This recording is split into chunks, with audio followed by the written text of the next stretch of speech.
Um momentinho. Então, boa noite, pessoal. Essa é mais uma live interativa nossa da PDU.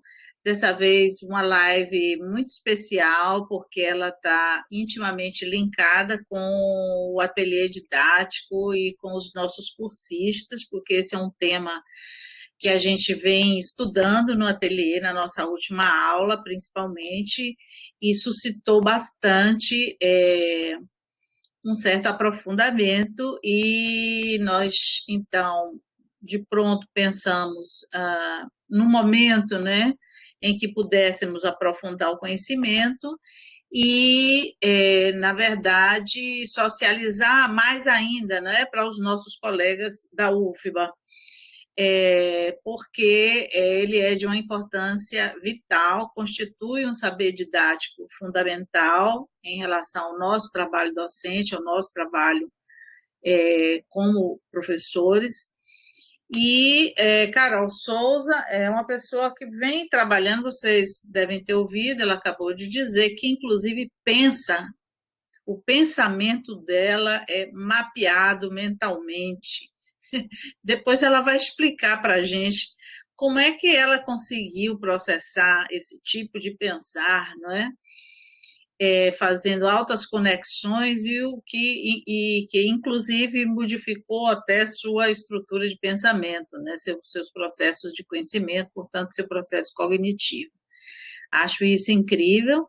A mente nossa, ela tem uma característica de plasticidade, né? Plasticidade cerebral incrível, e nós usamos muito pouco das nossas capacidades, das nossas múltiplas potencialidades, né? Que a natureza dadivosa nos concedeu, não é? A nós, seres humanos. Capacidades criativas, inventivas, não é? Não só no sentido da reprodução do conhecimento, mas, antes de mais nada, da produção, inclusive, de novos saberes, formas de pensar, sentir e agir. Antes de passar a palavra a Carol Souza, quero fazer uma homenagem aqui a todas as pedagogas presentes ou não presentes, todos os pedagogos também, que vêm desenvolvendo um trabalho tão importante na nossa sociedade, na sociedade da informação ou na pretensa sociedade do conhecimento. Para isso, eu vou chamar aqui a nossa querida Daniele Lima, nossa assessora pedagógica da APDU, da Assessoria Pedagógica ao Docente UFBA, nossa APDU. Daniele, você está aí? Dani? Com certeza. Sim. Maravilha, Dani. Vamos prestar essa homenagem às nossas colegas, aos nossos colegas pedagogos, e aos professores presentes, que têm um coração e a mente de pedagogos e de pedagogas também, porque eu tenho certeza que muitos têm. Está aqui do meu lado uma pessoa que não é exatamente formada em pedagogia, mas é uma pedagoga. Só falta tirar o diploma. Vou passar agora para a minha querida Daniele. Dani, com você a palavra. Obrigada, professora Cris. Boa noite, professores e pedagogas, né? Por enquanto só temos mulheres aqui nesse grupo, né? Inclusive Carol também, que está nos assistindo, é a pedagoga lá de enfermagem, então só temos pedagogas aqui, né? E a professora Cris pediu que eu fizesse um textinho para falar um pouco, né, sobre o nosso dia, sobre essa comemoração. É o textinho que eu vou ler para vocês agora, né? Foi rápido, né? Tive de fazer as pressas, mas eu espero que esteja à altura de todos e todas as pedagogas, certo? Em meio a fake news, há imposições de volta às aulas em um momento de contágio pelo coronavírus, né? A ideia paradoxal de que somos inimigos da sociedade, de que somos doutrinadores comunistas, esquerdistas, ao questionamento de toda a obra freiriana, comemoramos hoje o Dia do Pedagogo. Instituída pela Lei 13.083 de 2015, a data é uma forma de reforçar a importância dos profissionais que planejam, executam e coordenam tarefas distintas na área da educação, sempre em busca da excelência. Ao pensarmos em pedagogo, a ideia que nos vem de imediato é a da professora da educação infantil,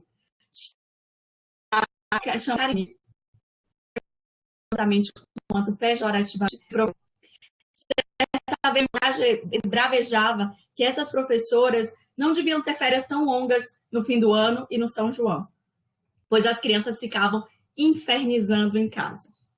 Ao que uma outra mãe respondeu que não era justo mesmo, pois as professoras não faziam nada, apenas brincavam com as crianças. Sim, muitos pais resumem a função da educadora, né, a de recreadora, ignorando todo o tempo que investimos pensando em atividades lúdicas para desenvolver a coordenação motora, a lateralidade, a psicomotricidade fina das crianças. No outro extremo, na educação superior, as pedagogas, por vezes, são compreendidas como apagadoras de incêndio, as quais são solicitadas para ensinar fórmulas mágicas, que irão solucionar o problema de um docente. E se você estudou sobre educação, você precisa ter a resposta. Não raramente surge o questionamento: para que uma pedagoga na unidade? Não precisamos, já temos anos de docência. Na sociedade, quando nos dizemos pedagogas, as pessoas falam: ah, professora, nossa, coitada. Mas você é jovem, pode mudar de profissão. Sinto uma pena comovente meu interlocutor, como se eu tivesse feito a pior escolha da vida, como se eu estivesse ali com o pires na mão. A família aceita, a depender do quanto você é bem-sucedida. Sente orgulho, mas você poderia ter feito medicina, direito, engenharia. Enfim, hoje é um dia especial para lembrarmos de todas as pedagogas que passaram por nossas vidas e promoveram transformações. Se vocês quiserem, podem colocar aí no chat, no bate-papo, o nome dessas pessoas, tá? É uma forma de homenageá-las. Hoje é dia de compreender que a pedagogia é uma profissão multifacetada, que pode atuar em diversas organizações, que não se restringe à sala de aula. E uma mensagem especial para vocês, minhas queridas pedagogas deste grupo da PDU e de tantos outros aí, outros grupos, organizações, né? Vocês são essenciais. A palavra pedagogo, de origem grega, carrega a ideia de condutor, agogos. Somos, de fato, condutoras, condutores. Conduzimos uma sociedade despertando o que há melhor em cada indivíduo. Conduzimos diálogos que propiciam reflexões e ações. Conduzimos escolas, empresas, ONGs, contribuindo para espaços sociais mais justos. Conduzimos jovens, crianças, adultos, despertando vocações. Conduzimos e mediamos processos de ensino e aprendizagem. Conduzimos transformações organizacionais, como faz a PDU. Em meio a todas essas gratificantes conduções, seguimos com a certeza de dias melhores. Essa é a nossa cachaça. Dizemos que seja, mas também pode ser um belo veuve clicquot para brindarmos a nossa resistência.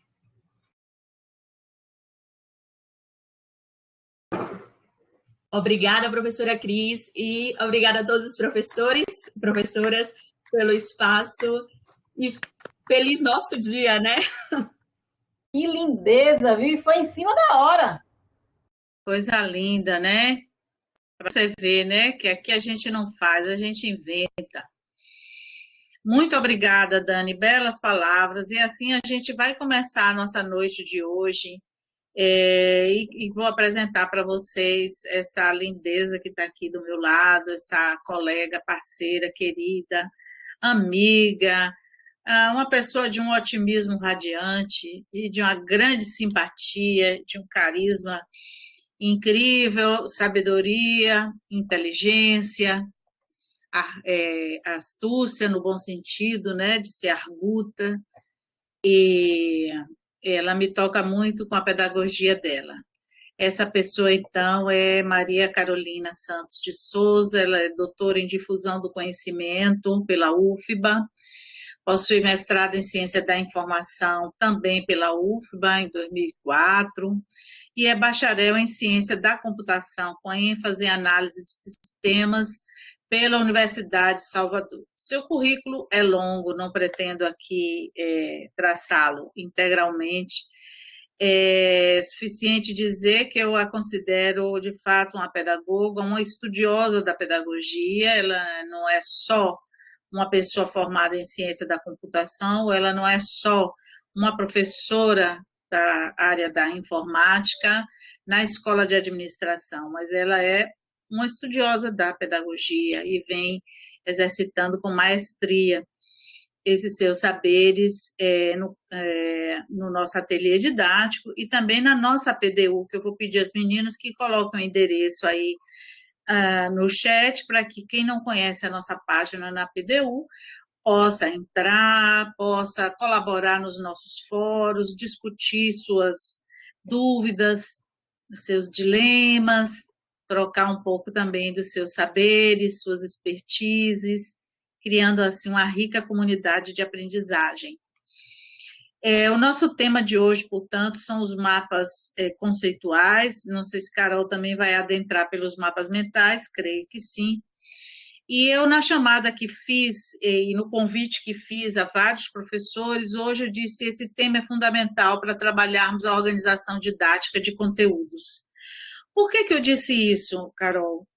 E para todas as presentes e todos os presentes eu vou dizer, porque eu sou pedagoga, ensino didática, estou no ateliê didático, construímos esse ateliê didático, coordeno ele junto com a Ana Verena e a PDU, conheço de perto e acompanho planos de curso, de aulas, de unidade de vários docentes, e venho observando que muitos docentes têm dificuldades no planejamento, principalmente neste item que é tão fundante para nós, que diz respeito à organização didática de conteúdos.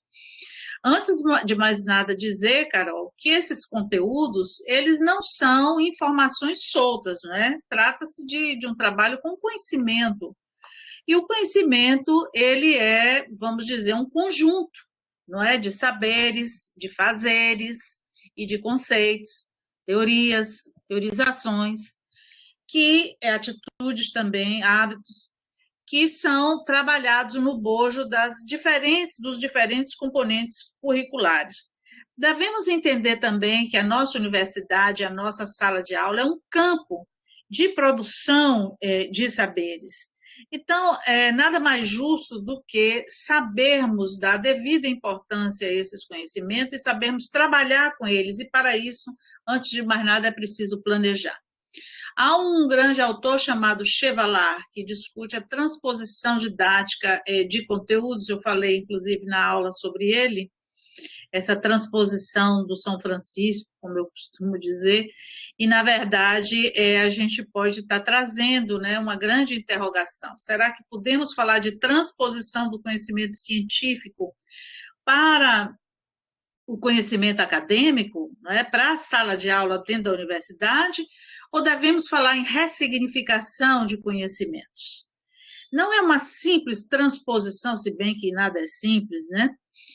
Do conhecimento puro, não é? Da ciência em estado bruto, entre aspas, para ser transferido na sala de aula, mas sim uma ressignificação e uma ordenação que permita a esse docente um trabalho capaz de favorecer as aprendizagens. Então, nesse sentido, ele precisa ordenar esse conteúdo numa certa sequência lógica, ou com imbricamentos, ou numa perspectiva rizomática. Essas questões eu acho que Carolina que vai nos trazer aqui, mas é de fundamental importância que compreendamos que o trabalho com mapas conceituais não é uma simples alegoria ou para tornar o plano mais assim ilustrativo, ou lá o que seja. Se fosse isso, já seria interessante a dimensão estética, mas é, sobretudo, uma forma de pensar articulada, uma forma de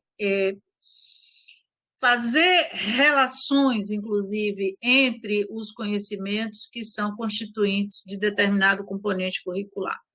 Sem mais delongas, eu vou passar a palavra para ela e depois a gente volta no momento da interação. tá bom? Ok. Senão eu vou falar e vou falar no seu lugar, e eu não quero isso. E Um vai beijo para você. falar e vai ser ótimo, porque nós somos conexões de sentidos, né? Então, qualquer um de nós pode falar sobre esse assunto, porque já está, né, difundido, né, no grupo todo. Bom, você estava falando, Cris, Antônio Nova, quando ele traz a noção do professor pesquisador, e ele fala sobre os desafios, né, do docente, que na verdade eu amplio para o pesquisador, né, também. Ele levanta duas competências, né? Ele chama de duas competências mesmo que precisam ser desenvolvidas, que é a da organização do conhecimento e compreensão desse conhecimento, né? Então, os mapas, eles são dispositivos que podem apoiar tanto na organização do conhecimento quanto na compreensão do conhecimento, né? Eu uso muito com os alunos da graduação e da pós-graduação como dispositivo de compreensão do conhecimento e difusão, né? Você compreende e você difunde, né? Aqui a gente usa difusão e não disseminação, porque não é simplesmente você compartilhar, mas você trazer uma linguagem que o outro possa compreender. Então, é difusão mesmo, tá? Então, por isso que a gente fala aqui difusão. Então, hoje eu vou tentar fazer um recorte desse mapeamento de conteúdos, porque a gente precisaria, a gente vai ter uma oficina, e nessa oficina a gente vai poder explorar mais esse tema, mas aqui, como a gente tem pouco tempo, eu fiz esse recorte, mas vocês vão sempre, durante esse recorte, pensar nessa perspectiva de a gente usar esses mapas também na compreensão do conhecimento, quando você interpreta um artigo, né? Quando você vai desenvolver a sua pesquisa. Por exemplo, eu quando vou fazer uma pesquisa na internet, geralmente eu desenvolvo antes um mapa conceitual para que eu possa delimitar o meu espaço de navegação, porque senão você começa e você se perde no meio do percurso, né? Então, a gente vai ver aqui várias possibilidades aí do trabalho com os mapas. Bom, vou começar aqui com o que é, né? O que é o mapa conceitual, né? O mapa conceitual é um dispositivo gráfico para a organização e representação do conhecimento. Foi desenvolvido na década de 70, por isso que Ana Verena, no início, comentou a experiência dela, né? Em 1994, se eu não me engano, pelo pesquisador Joseph Novak, e é baseado na teoria, baseia-se na teoria da aprendizagem significativa de Ausubel, né? Então, é a ideia dos sentidos e de realizar conexões de significados é muito forte nessa perspectiva do mapa conceitual. Ele se baseia em duas estruturas. Uma estrutura proposicional em rede, onde você faz proposições e conecta essas proposições, e uma estrutura hierárquica. Por quê? Porque os conceitos, de certa forma, você parte de conceitos mais amplos para conceitos menos amplos, né? Isso é muito comum na computação. A gente geralmente faz na computação uma estrutura que a gente define como uma estrutura top-down, onde você parte de um problema maior e você vai detalhando, né, mergulhando naquele problema para um problema menor. A mesma coisa é aqui. A gente parte geralmente de conceitos mais amplos para trabalhar conceitos aí mais específicos, tá? Ele é um diagrama de fluxo de pensamento, tá? E é uma representação gráfica de um conhecimento. Aqui eu tenho um exemplo onde eu tenho aqui 3 nós, que são os conceitos, né? E conexões, que são os links entre esses conceitos. Essa é uma representação que é reconhecida no mundo inteiro. Você tem aqui o conceito ligado por uma frase que interliga esse conceito a outro, né? E essa frase geralmente é representada por um verbo, uma proposição, uma conjunção. É uma ação, é a proposição. Na hora que eu conecto dois conceitos, eu estou fazendo aí a minha proposição. E eu coloco essa seta daqui para demonstrar que ele vem de cima para baixo, certo? Tem uma dica aqui de um vídeo que depois eu disponibilizo esses slides para vocês. Quem quiser, manda um e-mail para mim até, quem não tiver na assessoria. Bom, e aí, como a gente ouve muito, né? Eu falei no início, nós temos diversas formas de representação, né? Desde a taxonomia até as ontologias, os mapas entópicos, né? Mas a gente ouve muita confusão em relação a esses três, porque são os mais populares, né? Os mapas conceituais, os mapas mentais e os infográficos. Os infográficos, que começou a disseminar muito na rede por conta do pessoal da área de comunicação, os jornalistas começaram a utilizar muito, ele vem sendo muito utilizado na área da educação, né? Tanto para você poder produzir conteúdo, quanto para você poder mobilizar a aprendizagem. Ele é um dispositivo de representação visual e ele utiliza elementos gráficos visuais, né? Texto e também dados numéricos. Então, geralmente, o infográfico tem dados gráficos, né, em barra, gráficos em pizza, né, tabelas. Então, você pode encontrar isso aqui no infográfico. Já os mapas mentais, geralmente, trabalham só com gráficos visuais e texto. Dificilmente você vê em um mapa mental números, né? E os mapas conceituais, elementos gráficos visuais simples, porque eu só trabalho com aquele retângulozinho ali, ou então uma estrutura oval, uma conexão com uma linha, né, ou uma seta e um texto. Então, ele é mais simples do ponto de vista gráfico e ele utiliza o texto. Geralmente, o infográfico considera uma dimensão temporal. Então, se vocês observarem, a maioria dos infográficos, ou grande parte deles, começam de informações passadas até uma atualização mais atual, ou trazem uma evolução mesmo no tempo. Às vezes, até é uma linha do tempo demonstrada em um infográfico. Já os mapas mentais pode considerar essa dimensão temporal na hora de organizar as informações, mas não é o foco principal dele. E os mapas conceituais não têm, na maioria das vezes, nenhuma associação temporal. O infográfico, ele assemelha-se a um fluxo de informações. Os mapas mentais a uma árvore, então, por isso você tem ele é mais estruturado, então, geralmente, você tem uma raiz, né, que a gente chama o nó principal, e daqui derivam-se as folhas, que são as informações que dependem, por uma hierarquia mesmo, uma relação de poder, né, da raiz.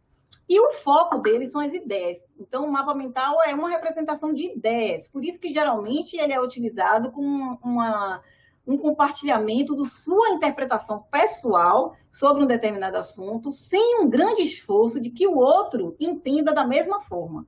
Então, ele dá margem a muitas interpretações, né? Então, você representa a sua ideia, mas você deixa aquele conhecimento amplo para que o outro possa ler seu mapa e ter, inclusive, uma outra interpretação diferente da sua. Já os mapas conceituais, eles se assemelham a rede de conexões propositivas e o foco dele é o conteúdo, o conhecimento que você tem ali, com o objetivo da difusão, de tornar aquele conhecimento que você tem claro ou de fácil acesso ao outro que vai ler. Então, a gente direciona o mapa ao outro, o mapa conceitual, e o mapa mental a nós mesmos. O infográfico também é ao outro, tá? Então, quando você quer desenvolver, por exemplo, com o aluno uma atividade para que ele possa exercitar a interpretação de um texto, você pode optar por um mapa mental ou um mapa conceitual. Mas quando você quer disseminar a interpretação dele com a turma, por exemplo, o mapa conceitual ele é melhor, porque a forma de representação dele vai dar pouca margem para que o outro que leia não entenda alguma conexão, certo? Se tiverem dúvida, vão colocando aí no bate-papo que eu já vou responder. Então, aqui eu trouxe a forma da representação estética, né, dele, né? Então, os infográficos geralmente têm uma representação parecida com essa.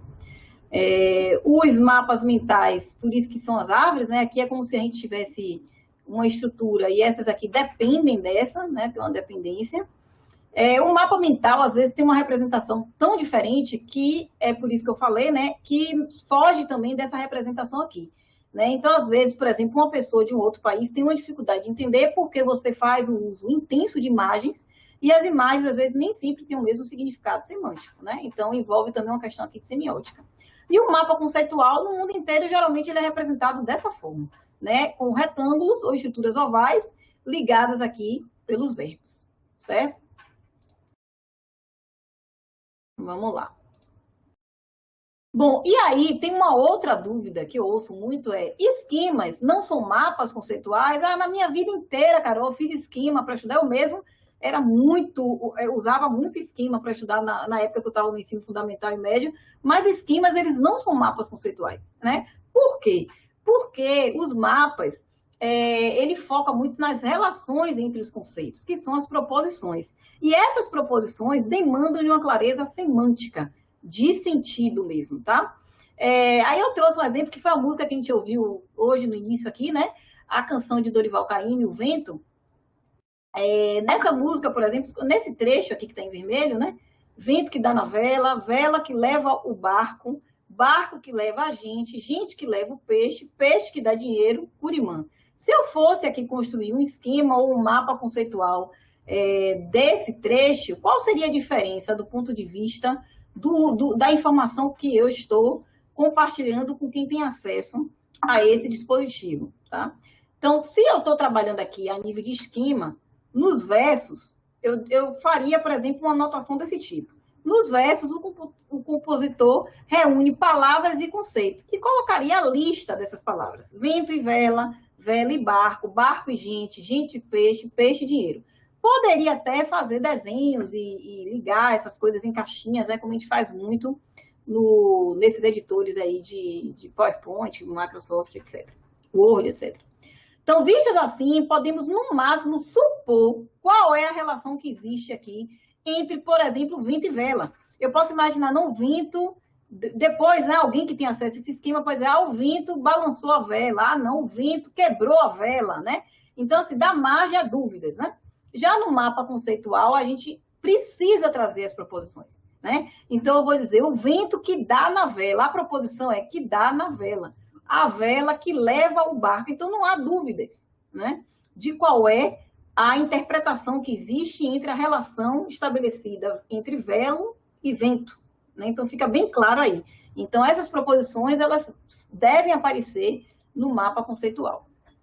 Aí, para brincar aqui um pouquinho, eu fiz um mapa, uma parte de um mapa conceitual com uma justificativa de por quê, para que você elabora um mapa conceitual, né? Então, eu trouxe aqui um conceito-chave, né? Outros conceitos aqui relacionados, né? Conectei esses conceitos através aqui de um link. E eu digo o seguinte, quais são as funcionalidades dos mapas, né? Eles servem para fazer anotações, resolver problemas, realizar planejamentos, que é o que nós vamos ver hoje, apoiar o estudo e aprendizagem. Todo o texto que eu leio ou que os alunos leem na minha disciplina, a gente desenvolve mapas e eles gostam muito. Depois de um mês, eles estão, às vezes, fazendo mapas melhores do que eu. Tá? A gente aprende muito construindo mapas. Para perceber, né, equívocos de interpretação e lacunas de entendimento. Então, às vezes, quando um aluno, por exemplo, desenvolve um mapa, ou eu mesma, né, fazendo um processo de autoavaliação, eu identifico que alguma coisa eu não entendi bem, ou que tem alguma coisa que não está bem analisada, avaliada ou incompleta, né? Então, eu uso muito para isso. Identificar assuntos e temas é muito bom para você, quando vai fazer uma reforma, por exemplo, de um plano pedagógico de um curso, e tentar criar aproximações e repensar o currículo do curso também, criar aproximações entre componentes, né? Então, é interessante você fazer um mapa para você identificar essas aproximações e temas, né? E repensar também do ponto de vista aí do conteúdo, que não é só isso, o currículo, certo? Então, é bem interessante o mapa para isso. Eu já tive, por exemplo, uma experiência onde foi desenvolvido os mapas conceituais de vários cursos e depois uma rede de informação, que eram as conexões desses mapas, para identificar, por exemplo, assuntos e temas que eram de interesse de vários cursos de engenharia, né? Para que você pudesse ter em uma mesma turma alunos de várias engenharias convivendo e trabalhando de forma colaborativa dentro de um componente que trata de assuntos e temas próximos, né? Então, são estratégias que a gente pode utilizar. E para, como eu falei, difundir conhecimento, sempre pensando que o objetivo é conectar conceitos e ações com base em sentidos, tá? O sentido e a semântica é fundamental. Quais são as possibilidades, Carol, que você usa do ponto de vista de práticas mesmo, situações didáticas que você desenvolve na sua disciplina?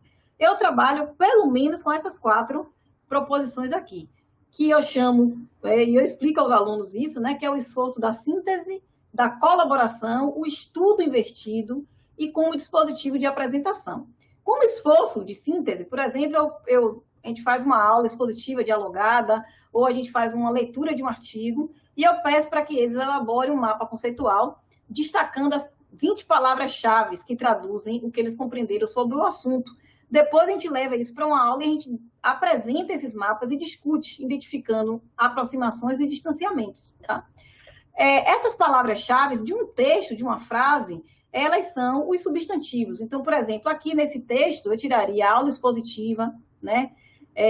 Mapa conceitual, palavras-chave, assunto, e criaria um mapa conceitual desse trecho com esses substantivos. eles viram aí os conceitos e os verbos ou as proposições seriam o que está na minha linha. Então, por exemplo, elabore um, ficaria na conexão entre aula expositiva e mapa conceitual. Então, é assim que a gente vai, como se fosse digerindo, né, aquela informação, interpretando, refletindo sobre ela e desenhando essa representação.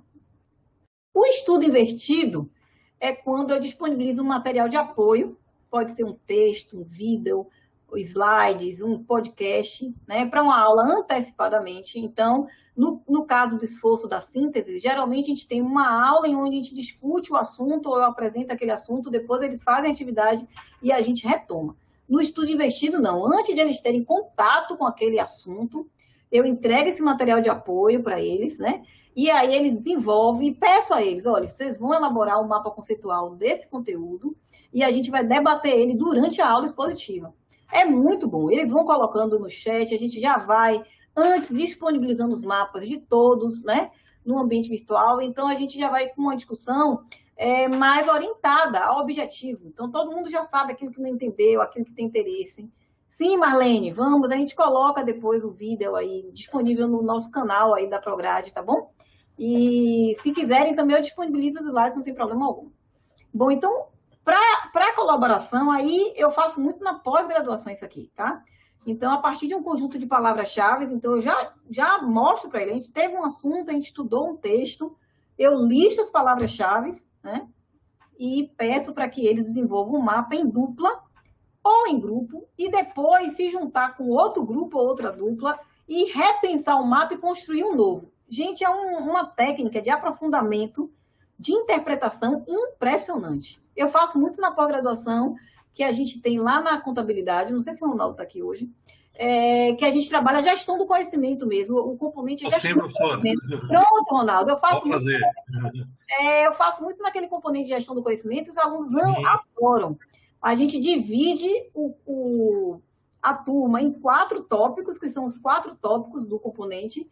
Eles trabalham primeiro em grupos, depois a gente 2 grupos para cada tópico, depois eles formam um grupo maior, entram num consenso de um mapa, depois eles apresentam para a turma toda. Então, é um processo de aprofundamento mesmo conceitual muito intenso. E o resultado é bem positivo. Faço isso também lá em administração, na pós-graduação e na graduação. Bom, e dispositivo de apresentação. Então, os alunos também, geralmente, eles desenvolvem um mapa conceitual ou para introduzir um seminário ou para concluir o seminário.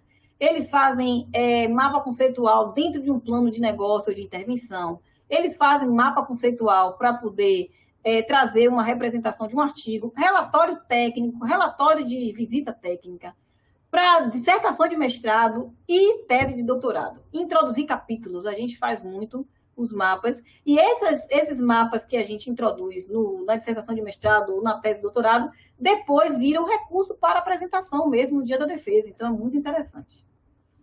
Aí, pensando aqui no recorte para o planejamento, e aí vocês podem pensar isso aqui em qualquer tipo de planejamento, viu?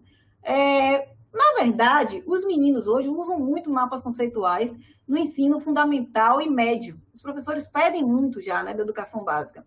Mas a gente também usa muito para planejar negócios, né? Então, na área de administração é muito comum e as empresas utilizam também para planejar quais são as funções e atividades de cada departamento organizacional. Então, a gente já encontra muita coisa nessa linha. Então, aqui, eu fico querendo prestar atenção no chat, porque eu adoro ver essas conversas paralelas aqui, e na minha fala, às vezes eu fico com vontade de abandonar tudo e ficar observando o chat. Mas vamos lá. Aqui eu tenho o seguinte, eu tenho o plano de curso, eu tenho um plano de aula e eu tenho um mapa conceitual. Na verdade, eu faço tudo a partir do mapa. Eu começo pelo mapa, tá? Quando eu vou fazer o meu planejamento, eu começo pelo mapa conceitual. E aí eu falo o meu planejamento para tudo, tanto para eu poder pensar o desenho didático do meu ambiente, quanto também para eu poder desenvolver os conteúdos que eu vou trabalhar na disciplina. Mas a gente pode fazer o inverso, como a gente fez, essa mobilização que a gente fez no ateliê didático. Agora, na turma do ateliê, a gente fez assim. Você desenvolve o plano do curso, você desenvolve o plano de aula, depois você faz aí o mapa conceitual do mapeamento dos seus conteúdos.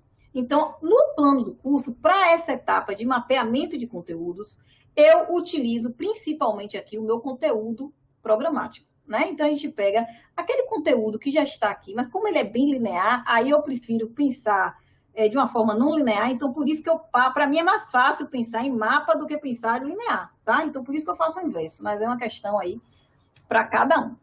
Cris, eu estou observando. Então, eu peguei aqui, você pega, né, os seus conteúdos que estão aqui, você busca os objetivos ou habilidades do plano que está no plano da aula ou que está nos objetivos do plano do curso, certo?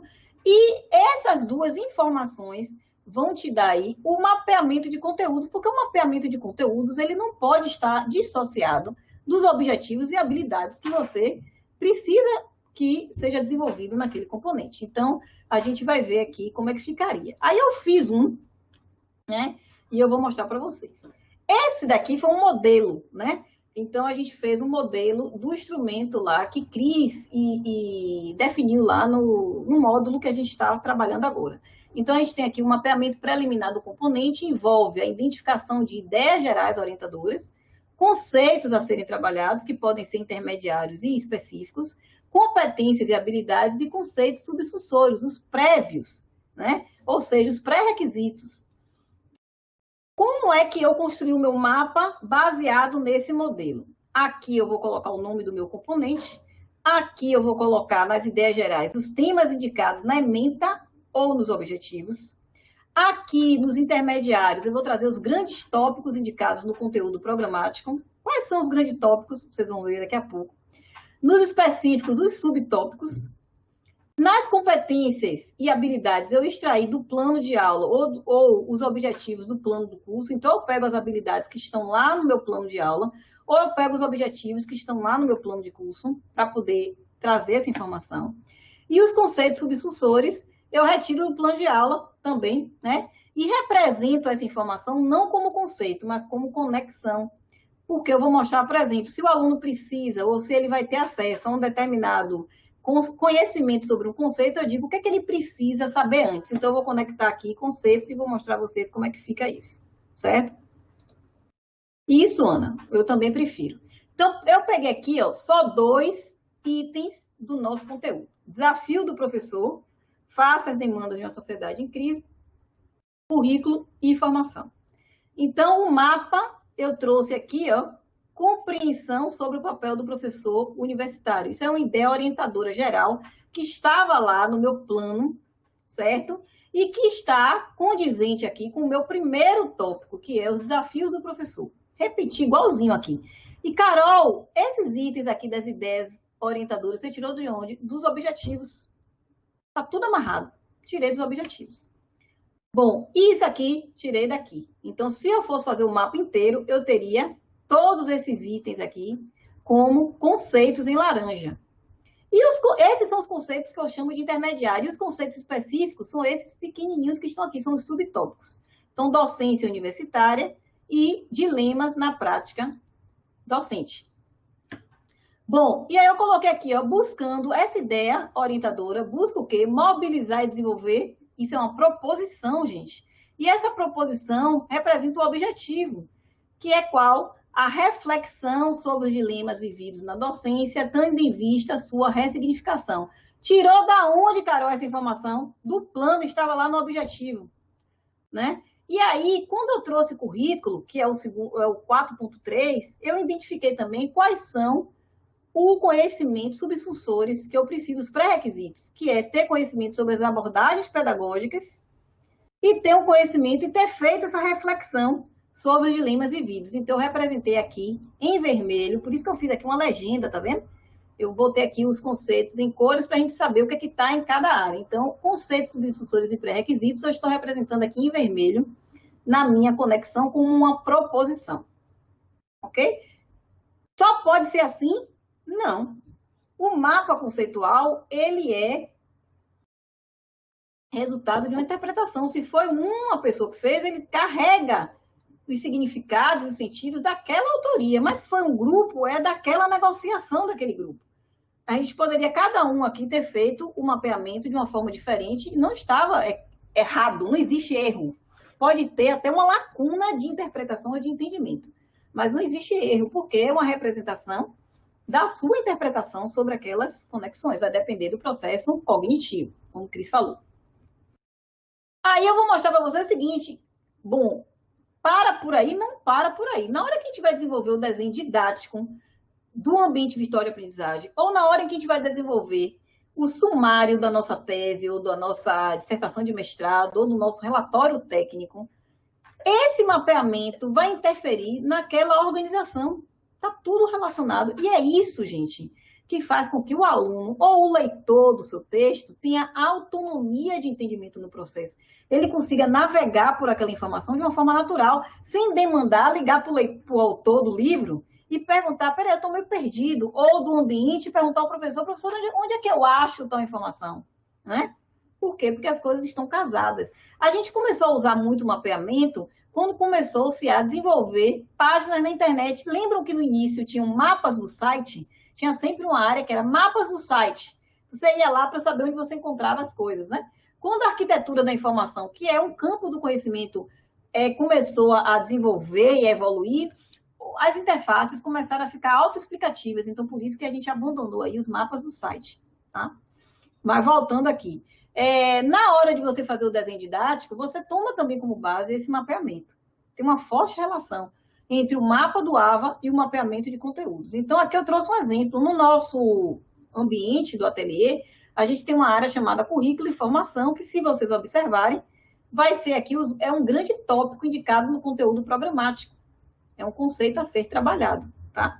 Então, por isso que ele está aqui. E aí, aqui dentro, vem os conceitos, os conteúdos relacionados ao conhecimento intermediário e ao conhecimento específico que o aluno precisa trabalhar. Em que formato? Aí é uma outra questão que a gente pode discutir em um outro momento, que são as linguagens que a gente utiliza para trabalhar os conceitos. E nesse modelo aqui, a gente tem esses botões de navegação que vão ser justamente os que vão dar acesso a todos os grandes tópicos do meu mapa, que seriam justamente essas ideias aqui, né? Orientadoras, que vão ter e estar aqui estruturando os conteúdos que os alunos vão ter acesso.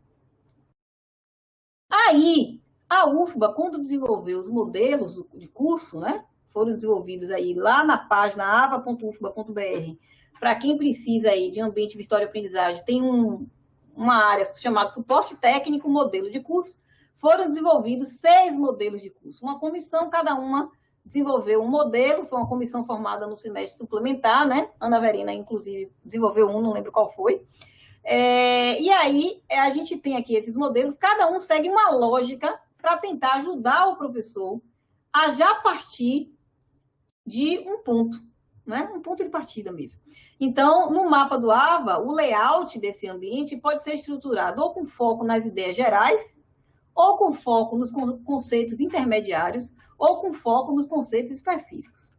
Eu sei que quando foram desenvolvidos esses modelos, não tinha-se de forma consciente, pode ser que não tivesse de forma consciente, que esse foco estava sendo utilizado na hora de organizar.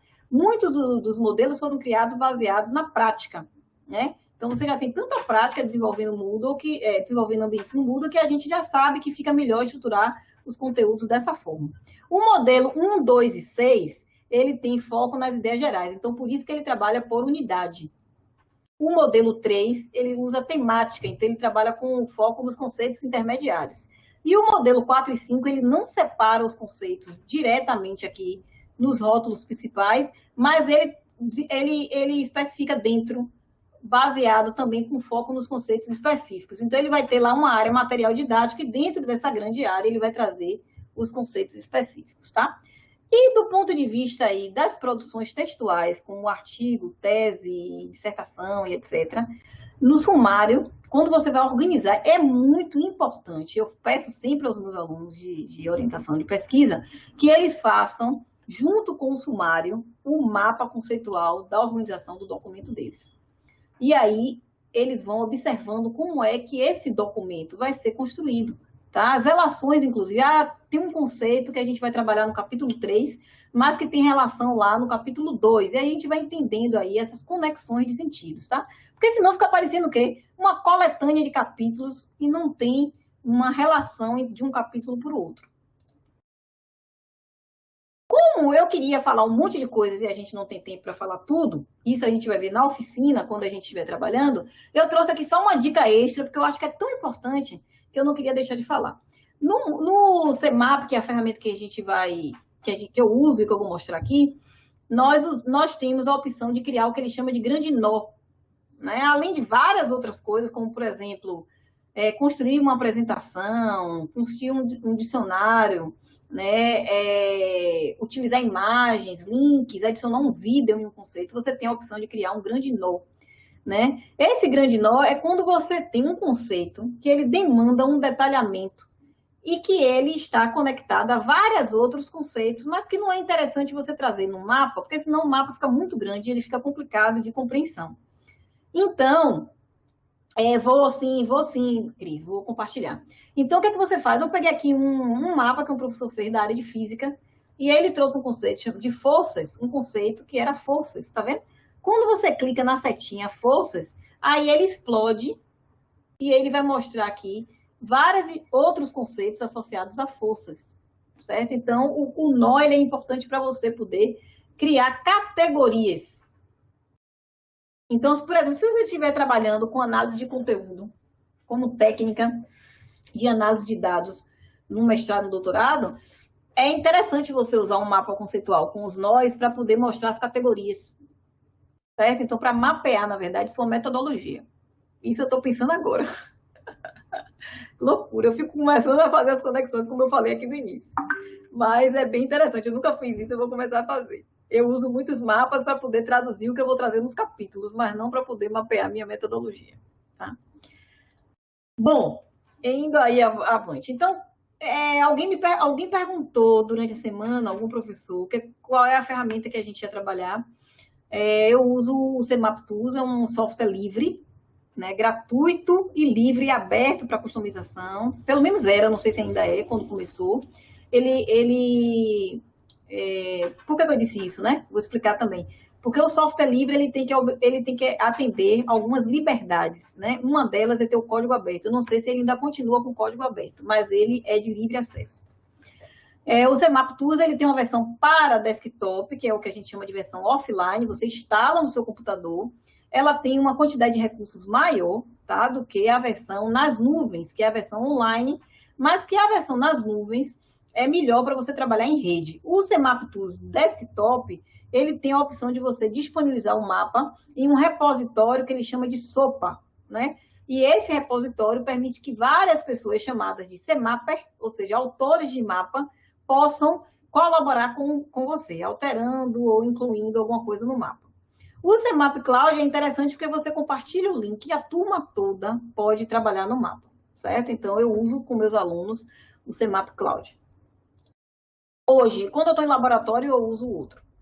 Quando você chega no Google Images e você bota mapa conceitual, abre um monte de coisas. Algumas são mapas, porque seguem a estratégia de fazer e a representação que a gente viu aqui. Outros não são, tá? Outros são mapas mentais, outros são fluxos, mas você vai encontrar diversos mapas. Então, eu também oriento os alunos que antes de começar qualquer pesquisa, eles comecem buscando se existe algum mapa conceitual sobre o assunto disponível na internet e busquem a fonte para ver se é uma fonte que eles podem confiar, porque eles podem utilizar esse mapa como guia, como bússola para fazer a pesquisa, certo? Então, a gente trabalha muito assim. Bom, aqui eu vou trazer agora, eu vou compartilhar a tela com vocês. Minha janela aqui do guia do Chrome. Aqui. E aí aparece, eu vou agora me distanciar um pouquinho aqui do chat, porque eu vou estar lá, tá? Mas vai aparecer aqui as opções. Eu vou até voltar aqui antes para vocês verem já a página principal. Quando você entra no CMAP Cloud, aparece essa tela. Você faz uma assinatura, cria uma conta, é super simples, tá vendo? Gratuita. E aí você... Esse é o editor de mapa conceitual mais usado no mundo inteiro, certo? Ele tem versão, inclusive, interessante para celular. Então, ele tem o que a gente chama de responsividade. Ele se adapta bem à tela de um tablet ou de um celular. Então, eu clico aqui em assinar. Vou colocar aqui. Tomara que eu não esqueça, porque eu esqueço todas as minhas senhas. Você coloca seu login e senha, ele abre essa tela, certo? Aqui ó, você encontra também mapas que foram desenvolvidos por outras pessoas e, como eu falei, você pode agregar imagem, você pode agregar links, você pode agregar vídeo ao seu mapa, certo? E você tem essa opção aqui de construir os mapas na web. Deixa eu... Pronto. Quando você abre, aparece essa tela. É bem simples, tá, gente? Muito simples. Aqui são os mapas que eu fui desenvolvendo. Em CMappers, você tem pessoas que estão abertas. Aqui são pessoas que trabalham comigo no nosso grupo de pesquisa. Então, eles estão aqui aparecendo na minha rede. E aí, eu posso mandar uma mensagem para eles, certo? E aqui tem um recurso de mensagem. Do lado de cá, e se por acaso vocês se perderem alguma coisa aqui, você me fala no áudio, tá? Porque eu não estou vendo aqui o chat. Do lado de cá, aparece a opção de você criar um novo mapa, você criar uma nova pasta, tá vendo? Tem várias opções aqui. Deletar, compartilhar, exportar. Ok, mas estamos vendo tudo, estamos seguindo bem. Ok. Você pode salvar o seu mapa em um formato para que ele seja aberto no CMap de editor, ou seja, para quando você quer mudar ele, é importante que você salve ele com a extensão .cmap, porque aí você pode abrir ele depois e alterar. Mas se você quer utilizar ele, já está pronto, você quer utilizar ele numa apresentação, por exemplo, você salva, você pode exportar ele para um formato de PDF ou imagem, tá? Com várias extensões, inclusive. Podia ampliar um pouco mais. Pode? Então, deixa eu... Melhorou? Porque são muitas caixas, né? Mas cada um pode abrir também, né? Eu vou abrir uma aqui, você vai ver uma pequenininha. Ah, tá. Por exemplo, aquele que eu criei para o... Não, deixa eu mostrar primeiro a vocês do zero. Então, eu clico aqui em New CMap, ele abre essa tela e ele diz, eu dei um duplo clique para criar um conceito. Aí eu clico 2 vezes aqui. Pronto. Olha que beleza. Eu acho que se você fechar a sua câmera, melhora um pouquinho o campo de visão. Então, pronto. Então, aqui, ó, olha só, eu vou clicar aqui, eu vou botar uma fonte maior para vocês verem bem. Então, por exemplo, teste do CMap. Você pode editar, né? Você troca a cor da fonte, você tem vários recursos aqui para botar. Tem até a opção de você fazer assim ou assim, né? E aí, quando vocês estão vendo aqui que tem essas 2 setinhas pretas, quando você clica com o mouse e puxa e solta, aí ele apresenta aqui a opção de você botar a sua proposição e você botar o outro conceito. Alguém pode me perguntar assim, Carol, eu posso fazer esse mesmo mapa no PowerPoint, num editor de imagem, no Canva? Pode, mas é porque essa ferramenta aqui, ela é de mapas conceituais, então facilita muito mais a sua vida desenvolver aqui do que nessas outras todas ferramentas que não sejam editores de mapas conceituais. Existem vários outros. Existem alguns, inclusive, que são de mapas mentais e mapas conceituais, tá? Então, você coloca aqui, ó, teste do CMap. Eu vou botar uma proposição aqui, ó. Posso dizer que... E aí eu coloco um outro conceito.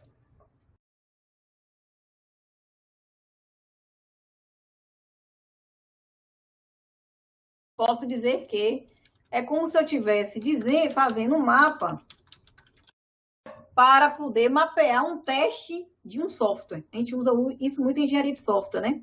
A gente faz muito teste de um software e eu posso pegar vários fatores de qualidade do software, como a interface, que envolve a questão da usabilidade, e fazer um mapa para representar isso, certo? Então, aqui eu fiz o quê? Peguei os conceitos, coloquei nas caixas, e aí eu posso também colocar os conceitos que não são os principais, com cores diferentes, né? Quando a gente faz, por exemplo, mapa conceitual dentro de uma organização, cada departamento pode ter uma cor, cada capítulo de uma tese pode ter uma cor, né? Cada tópico do meu conteúdo programático pode ter uma cor.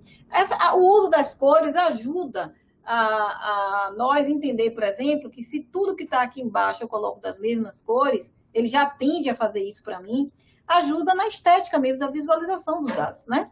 Então, você tem uma interpretação mais simples, né?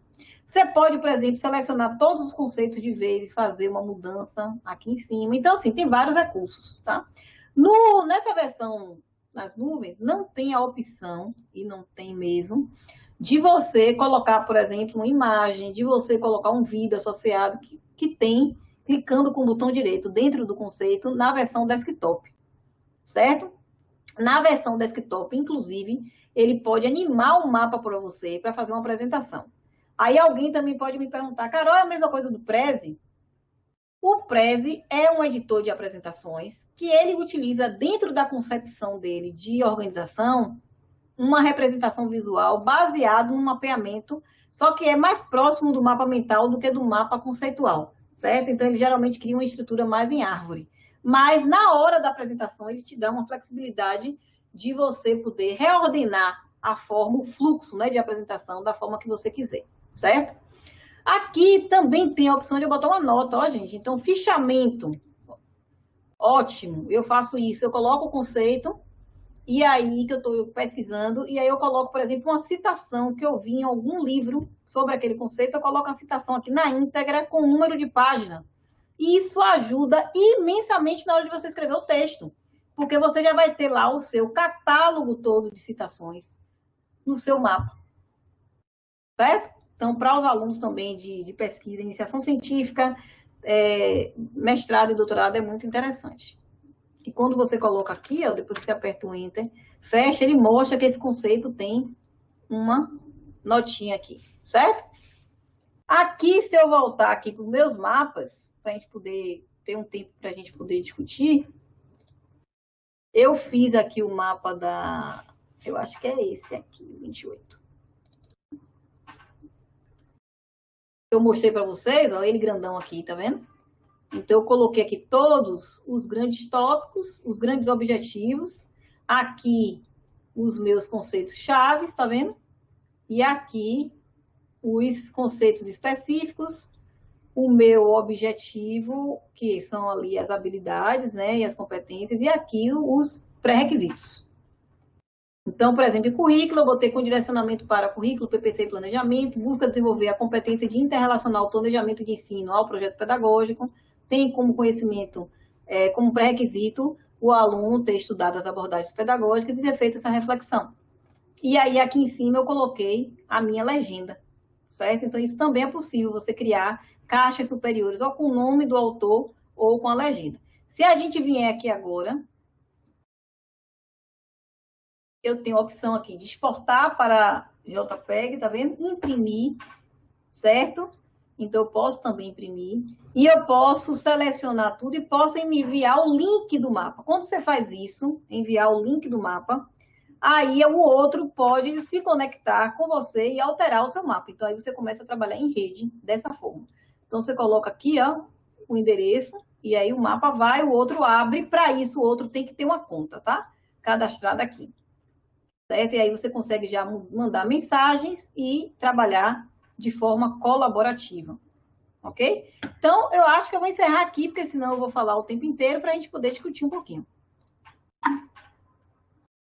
Aqui tem a minha página, eu vou colocar, talvez eu coloque lá, não sei, eu acho que eu vou colocar na PDU, e se alguém tiver, a gente coloca no ateliê, na assessoria, se alguém quiser e não tiver nesses dois ambientes, manda um e-mail para mim aqui, e aí eu mando uma cópia. Obrigadíssimo. Ótimo, Carol, que maravilha. Agora abra aqui a sua câmera que vamos para o momento da interação. Então, pessoal, como vocês viram, interfaces maravilhosas a gente tem disponíveis na internet, nesse espaço web, né? Infindo. E há muitos anos eu conheço também, Carol, o CEMEP Tools, sendo que a estrutura é a mesma, né? Os conectores, a forma de você trabalhar e tal, mas agora ele ganha, né? Outras funções que para a gente aprender aí realmente vai ter que aprofundar em uma oficina. A ideia nossa foi de mostrar que o trabalho com os conteúdos, no caso, dentro dos nossos cursos, dos nossos componentes, ele pode ser muito melhorado, né? Vamos buscar as relações entre esses conhecimentos, seus objetivos, ou seja, quais são as habilidades, as atitudes, né, que você quer, enfim, possibilitar a construção por parte do seu aluno, quais são os conceitos subsunsores ou pré-requisitos, né, que estão, vamos dizer assim, por trás, né, de cada conteúdo que possivelmente ou potencialmente, né, o seu educando poderá desenvolver, etc. Então, ele tem finalidades, o mapa conceitual, que foi a ênfase dada por Carolina aqui, ele abrange diferentes finalidades. A finalidade que eu estou chamando a atenção é de organização dos conteúdos, mas é lógico, ela disse aqui, você pode usar para organizar um livro, que é o que nós vamos fazer agora dentro do ateliê nosso, dentro do Forped, melhor dizendo, na verdade é dentro da PDU, que é uma coisa está, como se diz, entronizada na outra. Estamos para organizar um e-book e vamos partir, então, desses mapas conceituais. Mas eu não quero monopolizar a palavra, quero passar, Carol, vou estar aqui colaborando com você, para ver quem quer se colocar. Pode abrir microfone e falar, ou então, se não quiser abrir o microfone, pode escrever aí. Vamos lá? Quem escrever aí eu estou aí com a presença de Daniele, nossa assessora, e ela poderá fazer o resumo das questões colocadas no chat. Mas nós queremos que vocês abram o microfone, né, Carol? Porque hoje de meu de aula, meus alunos, não sei o que foi acontecer hoje, estavam na energia só do chat. E eu fiquei me sentindo, eu falei, eu nunca reclamo, mas hoje eu queria ouvir as vozes. Então, se puderem falar, eu agradeço. Oi. Bem. Oi. Aparecida. Isso. Eu achei muito interessante, porque eu já usava alguns mapas, achando que estava fazendo, e agora, com as suas explicações, eu vi os erros sendo cometidos. Então, achei que ficou bem claro as definições do que é o mapa conceitual, do que é o mapa mental e a questão do esquema. Então, eu acho que as pessoas têm uma tendência a confundir o esquema com o mapa conceitual. Então, para mim, hoje, ficou bem claro essa diferença. Então, gostei muito, parabéns aí, obrigada. Obrigada, Cida. É verdade, é porque a gente aprende muito na escola, né? A fazer esquema. E aí depois o mapa aparece e fica parecendo que é a mesma coisa do que a gente já fazia, mas o esquema sempre foi um dispositivo de uso pessoal, né? Então, é por isso que ele não demanda que você faça um detalhamento e que você represente proposições como você faz no mapa. E as ontologias já trazem um detalhamento maior ainda, né? Então, já é uma representação mais detalhada do que o mapa. Carol, tem uma pergunta aqui de Virgínia, e que ela diz assim, pode dar zoom ou ele cria apresentação automático, tipo MindMeister? Ele já tem na versão desktop a possibilidade de você criar a apresentação, e aí ele vai mostrando passo a passo o mapa sendo construído, entendeu? Que já faz isso agora, o desktop. A versão nas nuvens não, mas o desktop sim. Vamos logo fazendo o download de nosso CMAP Cloud, na verdade, não é isso? O Cloud, sei lá, Cloud. Vamos lá, gente, quem quer falar? Ana Verena está colocando aqui, falando. Abre aí o microfone, criatura de Deus. Ô, Carol, boa noite. Obrigada aí, foi muito, muito legal, Cristina e Carol. Para fazer o mapa mental, é nessa mesma plataforma, nessa mesma ferramenta? Não, o CMAP é só para mapa conceitual. Eu uso o MindMapper, né? Acho que é esse o nome dele. Uso o Canva também, às vezes, porque para mapa mental tem tanto ambiente para fazer que é mais simples. E o MindMap, que eu acho que Ana Verena até usa, se ela puder, me confirma o nome. Ele faz mapa conceitual também. Mas o CMAP só faz mapa conceitual. O mapa conceitual, rapidinho, viu, Carol? Me corrija, por favor, se eu estiver errado. Ele traz em si uma certa estrutura hierárquica, embora não necessariamente.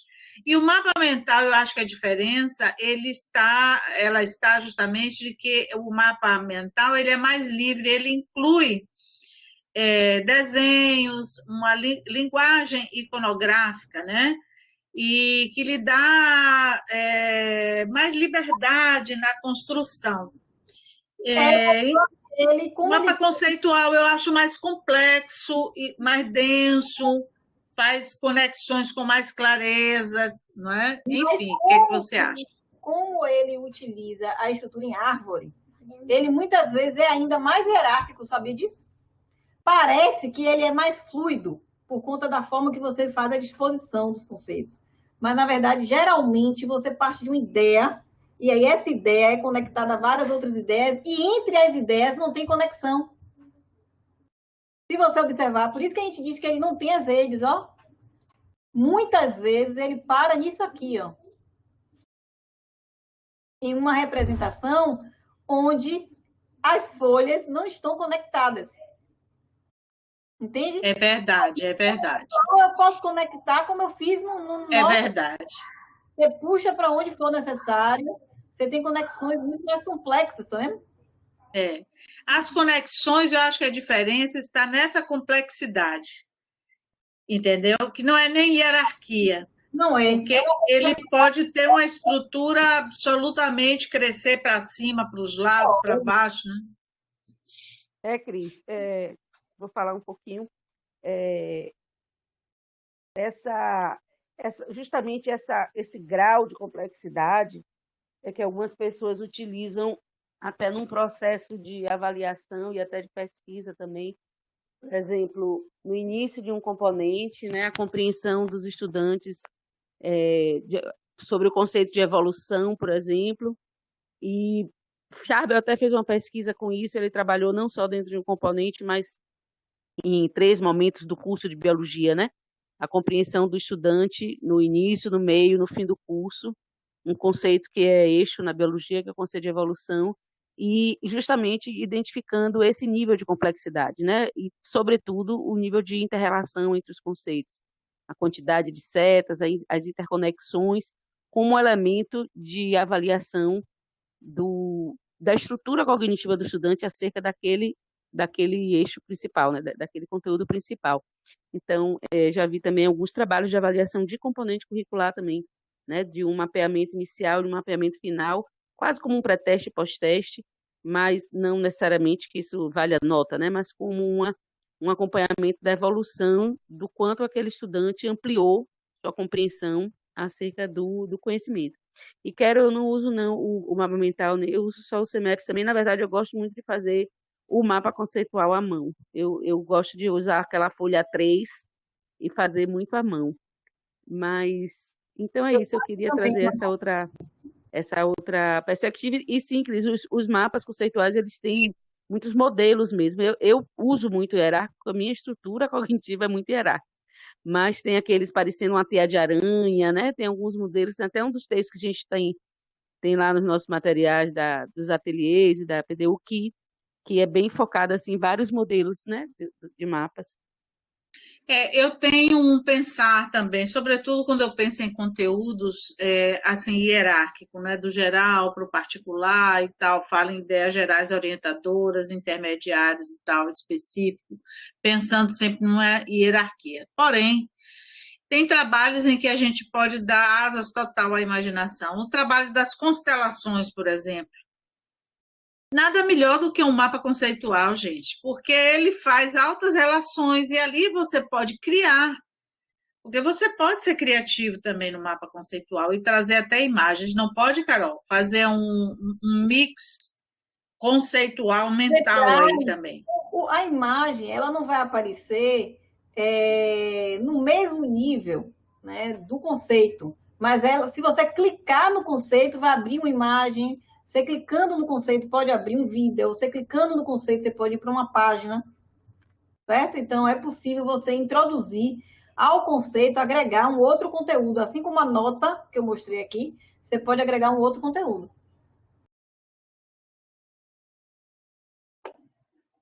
Bacana. Vamos lá, gente? Quem tem dúvidas, quer saber? Carol, agora eu gosto bastante do infográfico também, para algumas atividades que a gente faz com os estudantes. Para o infográfico, você também utiliza essa estrutura do CMEP ou você tem alguma ferramenta mais simplificada? Olha, atualmente, quando eu faço infográfico, ou peço para eles fazerem, eu uso, apesar de não ser software livre, eu uso o Canva, porque está bem disseminado nos alunos, eles já conhecem bem, então eu uso o Canva para fazer. Eu testei fazer agora, fiz com eles na semana retrasada, um infográfico utilizando o Padlet, porque o Padlet tem uma opção que fica muito semelhante à estrutura do infográfico. Então, eles fizeram na aula, na hora, a gente construiu um infográfico utilizando o Padlet. Mas eu prefiro o Canva. O Canva, as meninas podem botar, Dani, você poderia botar o link aí, ou quem tiver esse link do Canva. Não é muito, mas dá para a gente fazer. E não é livre, não é um software livre também, não.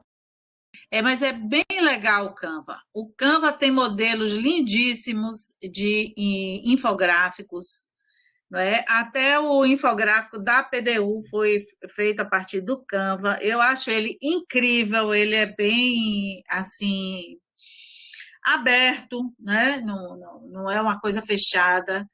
E o Padlet, que é altamente construtivo e colaborativo, né? Porque a gente vai fazendo, os outros vão colaborando, também é bem legal. Mas não tem nada a ver com a estrutura do mapa conceitual, né? Eles não fazem essas conexões que o mapa conceitual e também o mental fazem, não é, Carol? Com certeza. A seta pode ter as duas direções nesse conceitual? A mesma seta? Pode sim. Muitas vezes a gente coloca, tanto você pode não ter seta, algumas vezes você vai ver mapas sem seta, quando a ordem da leitura não muda o sentido. Você pode ler de um conceito, do conceito de cima para baixo, ou de baixo para cima. Então, você não precisa colocar seta. A seta você geralmente coloca quando você quer orientar o leitor na direção da leitura. E você pode ter conceitos, eu uso muitas vezes assim, conceitos que eles têm as duas direções. Por exemplo, quando você tem um elemento que influencia, se eu conectasse dados, informação e conhecimento, informação poderia estar conectada com setas com duas direções para conhecimento, indo e voltando, entende? Então, é possível sim. Ok. Vamos lá, turma. Mais alguém? A professora Thelma perguntou quando será a oficina. A professora Carol falou várias vezes sobre a oficina, ela quer saber quando será. E a professora Marlene pediu para você explicar sobre o que você disse anteriormente, que o Canva não é livre. O Canva é um software que tem uma propriedade, foi desenvolvido e é comercializado. Você pode, inclusive, pagar para ter acesso a todos os recursos, né? Então, o código dele é fechado, pertence a uma empresa, diferente do CMEP. Então, na medida em que você coloca o seu conteúdo, você sabe que, de certa forma, você está disponibilizando conhecimento, né? Para uma empresa. Ninguém dá nada de graça, né? Então, você está disponibilizando um conhecimento para uma empresa ali. Então, por isso que eu geralmente opto pelo software livre, mas nem sempre eu utilizo. Depende muito de qual é o meu objetivo, né? Então, por exemplo, o Moodle, que a gente defende aqui, o WebConf, né? Por quê? Porque você está trabalhando com toda uma comunidade, né? E mobilizando o aluno a produzir um conhecimento e ceder aquele conhecimento, e, de certa forma, está cedendo para uma empresa privada. Mas eu uso ele. Pode falar. E o Canva tem uma versão para professores e para estudantes também, que é mais ampliada do que a versão gratuita, né? Não é exatamente a versão paga, né? Não pega todos os recursos da versão paga, mas pega muito mais recursos de imagens, de figuras, do que a versão gratuita, né? Que é um tira-gosto que eles dão para a gente, né? A versão gratuita, que já é muita coisa, é um tira-gosto bem caprichado. Aí a tem gente essa faz versão para professores, tem a versão para professores e estudantes, e tem a versão paga. A versão para professores e estudantes você não tem, não, Cris? Depois eu te digo como é. Não, eu estou sabendo agora, e Bianca está colocando aqui também, que é muito sabida. Pode vir falar de sua experiência aqui também, Bianca. Não sabia não, Ana, eu quero aprender sim. Para eles é interessante, né? Ter todo um acervo, assim como para o YouTube, ele ganha muito com um acervo de conteúdo que está sendo desenvolvido e colocado lá, né? Então, você tem uma quantidade de gente muito grande desenvolvendo conteúdo de qualidade, né? o Padlet também, né?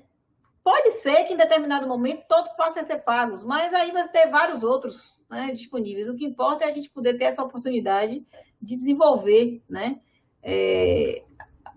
essa forma de representação, né, seja utilizando um software livre ou não. Se tiver o livre é melhor, né? Perfeito. É muito importante a gente se lembrar que no tópico conteúdo programático, né, do nosso plano de curso, não basta que eu coloque uma lista enumerada 1, 2, 3 e 4 dos conteúdos, não. Vamos dividir esses conteúdos primeiramente por unidades ou módulos, não é? Pensando justamente num tempo, não é? Num período de tempo para cada módulo, como uma estrutura, não é, de tópicos, que isso até no Moodle se apresenta dessa maneira e no nosso planejamento também. Por isso que a gente fala em ideia geral orientadora, como Carol está trazendo aí, no verdinho, aqui no verdinho, né, você pode organizar seus conteúdos dessa maneira, ideias gerais orientadoras, conceitos intermediários que serão trabalhados e específicos.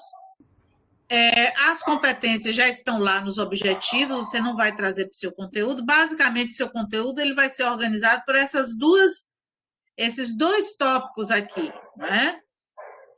A partir dos temas indicados na ementa, indicados também nos objetivos, que nada mais são do que a explicitação das habilidades, das competências cognitivas, afetivas e também procedimentais dos alunos, e no tópico ali dos conteúdos, portanto, separando, né, esses conteúdos didaticamente em módulos, de forma orgânica, a perceber, não é, as correlações entre eles, você trabalhar numa certa estrutura hierárquica. O mapeamento é parte desse pressuposto e depois você pode transformá-lo num mapa conceitual que venha, inclusive, anexo ao seu plano e apresentar isso aos alunos.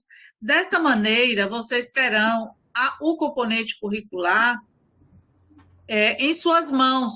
Vocês terão um maior domínio, inclusive, dos conteúdos que você vai estar trabalhando. Isso é muito importante, principalmente para os professores que ainda estão praticamente iniciando. Nós temos muitos no ateliê, muito embora tenhamos professores que já sejam decanos, mas temos aqueles que são iniciantes, que ainda têm uma certa dificuldade com essa questão do planejamento. E o mapeamento e a construção de mapas conceituais ajuda demais nesse processo, mas demais mesmo, né?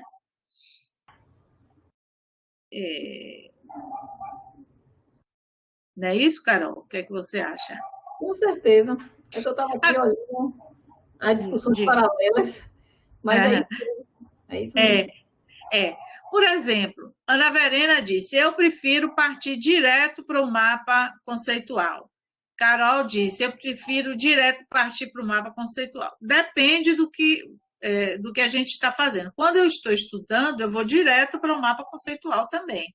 Eu vou fazendo minhas expressões gráficas, não são bem mapas conceituais que eu faço, mas eu vou estabelecendo conexões entre os conceitos, várias, né? Não deixa de ser pequenos mapas conceituais.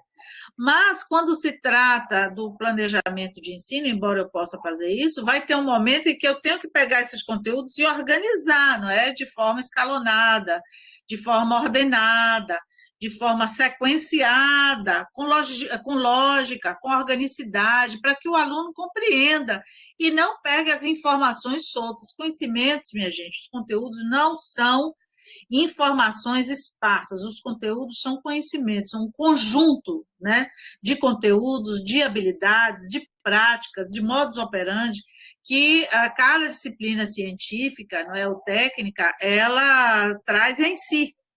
Então, a ferramenta, vamos dizer assim, do mapeamento de conteúdos no mapa conceitual, ela é excepcional para eu ter essa consciência grande do meu componente curricular, né? Eu penso assim, eu acho que ajuda bastante, bastante mesmo. Nas nossas apresentações, inclusive, de conteúdo, se a gente vai fazer uma aula expositiva, dialogada e tal, trabalhar com exposições a partir de infográficos, de mapas mentais e de mapas conceituais é uma ótima pedida, porque você reúne todos os conceitos em 1 ou 2 slides e vai desmembrando. É sensacional fazer isso. Como a Carol disse, ela própria pensa a partir de mapas conceituais na mente dela. Eu queria até perguntar para ela, né, como é que se em vários setores da vida, né, ela faz essas conexões a partir de mapas conceituais ou é só no mundo acadêmico Não, ou da literatura, eu etc. não consigo separar mais isso. Isso às vezes é um problema, você sabia? Porque eu fico fazendo os links, e aí às vezes a pessoa está falando uma coisa para mim aqui ainda no nível, e eu já estou lá na frente conectando tudo. Às vezes em reunião eu falo muito rápido, e aí todo mundo diz, peraí, Carol, a gente não está conseguindo acompanhar, eu já estou lá na frente porque eu já fiz esse mapeamento. E eu estudo com os meninos assim, eu já estou ensinando a Igor a fazer, para ele Legal. poder estudar, porque assim, me ajuda demais, até para organizar um aniversário, eu construo esse mapa. Nem sempre eu boto no papel. Gente, jura? Tudo, meus planejamentos todos são assim. Gente, eu não sabia disso. Que legal. É impressionante. Ô, Cláudia, Bianca dando risada, Cláudia se acabando de rir aqui. Até para você planejar um casamento, uma festa, você usa o mapa conceitual, né, criatura? Eu começo, geralmente, quando eu dou aula para mapa para os alunos, eu sou mais caótica também. Eu começo planejando São João ou Carnaval, porque eles adoram, né? E depende da época. Tá iniciando o semestre, Carnaval. Tá no meio do... Agora eu não tô fazendo mais isso, não, porque tá todo mundo meio depressivo, né? Porque não tem festinha. Mas quando tem, a gente começa. Vamos imaginar que você quer representar, explicar o que é uma festa de São João para um alemão. Vamos fazer o mapa, aí todo mundo participa, aí no final das contas a gente está viajando. Mas eu uso os mapas mesmo, eu uso muito. E os alunos, meus alunos, eles já pedem para fazer um... Professora, vamos fazer um mapa, que eu não estou entendendo, não. Então, eles já pedem o mapa, eles usam para tudo na disciplina. E como eu falei para a Ana, quando eu fazia prova, era questão de prova. Eu pedia para eles elaborarem o mapa na prova. Agora estou na pós-graduação, até junto com Giovana Zen e com a Bárbara Coelho, temos trabalhado bastante com infográficos e mapas, agora nas pesquisas dos alunos. É uma ferramenta excepcional. Você desenvolve habilidades cognitivas de análise e síntese, né? Essa capacidade, né? Essa visão globalizada, que é extremamente importante, né? Sintética das coisas, né? São muitas habilidades, Cláudia, é isso mesmo. Você quer trazer sua experiência aqui? A gente ainda tem 3 minutos. Por que, Marlene, você está se sentindo jurássica? Abra aí seu microfone. Foi minha colega lá no Instituto de Ciência da Informação, quando eu era do Instituto de Ciência da Informação, ela fala isso, mas é só pressão, meu filho. Porque foi minha colega no curso de empreendedorismo que a gente fez na UFBA em 2019, sempre está correndo atrás das coisas e fica dizendo isso. Mas, na verdade, pode observar, ela está sempre presente em tudo. Estou ouvindo muita gente aqui conhecida, até a Mônica Massa eu vi aqui que eu não vejo há anos. Mônica Massa está aí, Vi aqui, Carol, pelo menos. Carol, Marlene, fale, Marlene. boa noite. Sempre presente, o que não significa que estou aprendendo. Mas tentando.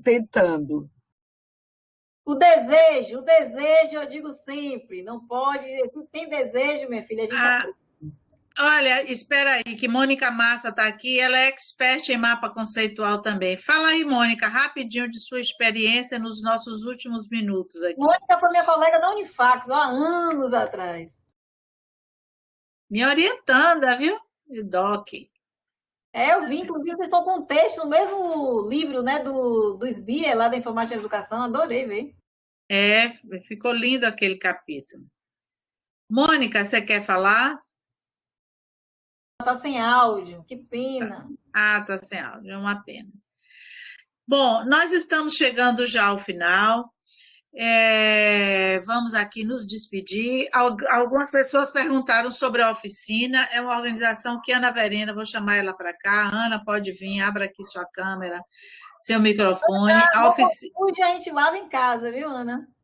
A oficina ainda não foi planejada, ainda está sem data. Mas a nossa querida Carol, ela vai...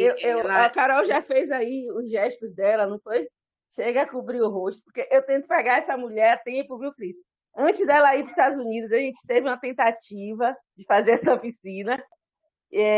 Aí depois a gente, não, então na volta aos Estados Unidos, aí já embolou com pandemia, mas ela vai dizer aí quando é que sai, né, Quero? Eu acho que no semestre que vem, logo no início do semestre, a gente logo no início é deve caminhar. Coisas, né? E aí eu fiz essa oficina com ela lá na escola de ADM, lembra, Carol? Eles fizeram um movimento lá e eu fui, ainda era presencial. Foi mesmo. Desde lá que eu tento cutucar, mas vai dar certo. Vai acontecer em agosto. Início do semestre a gente faz. Pronto, então ela já disse aí, essa é a questão, minha gente. Então, essa oficina, quando estiver rolando, a gente avisa vocês, tá bem? Por enquanto, aqui, Jansan, o link da PDU no Moodle é esse que eu acabei de colocar. Vocês vão na estante pedagógica virtual, lá a gente vai estar colocando os slides de Carol, e lá também no último tópico tem todos os vídeos de nossas lives interativas, com importantíssimos temas, com Carolina, comigo, com Ana Verena, com Giovana, com Lanara, que falou do Moodle aqui na penúltima apresentação nossa, vários, Denise Guerra, falando também de avaliação. Temos várias lives que estão lá apostas, vídeos, textos, e vocês poderão, então, participar. Rejane, querida, boa noite. Muito obrigada por ter vindo. Obrigada a todas e a todos que estão aqui. No próximo mês tem mais, a gente vai estar aqui em junho, com mais uma live interativa a partir de uma temática bastante importante para vocês, tá bom? Carol, passo a palavra. Boa noite a todos. Obrigada pelas presenças. Agradecer a todos pela presença, foi ótimo encontrar a Mônica, foi ótimo, pena não ter te falado contigo, mas esses encontros para mim sempre são um prazer muito grande e o compromisso firmado para agosto a gente poder fazer a oficina. Cris, obrigada. Eu adoro a apresentação do início. Você sabe que eu adoro aquela apresentação. Então, eu não consigo recusar nenhum convite seu por isso. Lindo! Filha, sexta-feira que vem nos espera a gente poder fazer esse encerramento do ateliê sem Cris. Giovana não está aqui hoje, não, vai tomar falta. Mas é um prazer imenso. Carol, antes que eu me esqueça, a Denise pediu 1000 desculpas, porque teve que sair, ela tem uma reunião, disse que quer aprender a fazer no CEMEPS, que ela se bate com os cliques, mas que ela quer aprender e pediu para justificar você. Eu vi, Denise estava aqui, depois ela saiu, eu vi. Eu estou vendo tudo. Essa é danada mesmo. Bianca está aí, está no nosso livro. Flora Bacelar não está, mas está no nosso livro. Nosso querido Emanuel, outras pessoas, outros grandes colaboradores. Muito obrigada, tá, pelas presenças. Edna Thelma, que está aqui, Rejane, maravilhosa. Facé de presente, Mônica Massa, Fernanda Almeida, minhas convidadas do GEPEL, a Maleide, estão aqui, né? Eu as convidei. Enfim, vários professores, Pedro, Thelma, Jorge, enfim, Bianca, já falei, Ângela, Annelise e nossas assessoras, principalmente Daniela e Sandra, nosso muito obrigado. Gente, boa noite e até a próxima, se Deus quiser. Para o mês tem mais, prestar atenção, a gente manda o link para vocês da nossa próxima live interativa, tá bom? Um beijo e um abraço. Obrigada, Carol. Muito grata. Amei, você brilhou como sempre. Obrigada a você, Cris. Do seu lado tudo é fácil. Oh, minha lindinha. É demais. Demais da conta. Beijo nos dois fofos. Igor e Cauã. Ainda estão acordados, aproveitando, que dorme cedo para acordar cedo. Beijo. Beijo. Pode ir, minha querida, vá.